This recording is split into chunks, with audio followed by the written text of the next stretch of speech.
No, bylo toho poslední dny opravdu hodně, ale byl to zážitek. Víte, kdybychom byli teďka v nějakém seriálu, tak by nastal čas na rekapitulaci.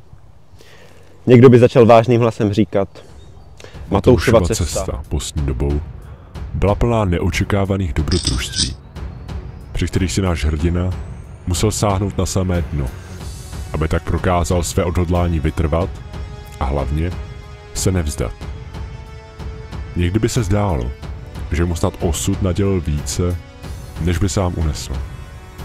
Ale díky své pevné vůli a ustavičné píli všem Matouš dokázal, že jako jedinec obstál ve svých životních zkouškách a že je připraven se postavit za práva chudých, hladových, trpících, mučených.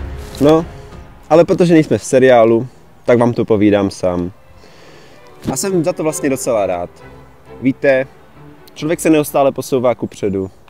Roste. Však to znáte, ne?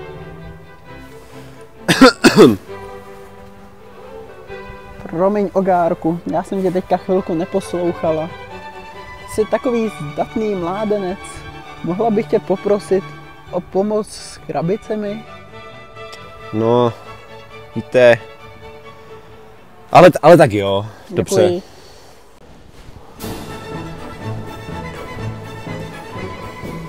A tady vidíte, jak postní doba dokáže změnit člověka. Pomáhám a ještě k tomu dobrovolně. Děkuji, že jste sledovali náš seriál a zatím nashledanou. S kým to tu mluvíš, Ogárku? S nikým.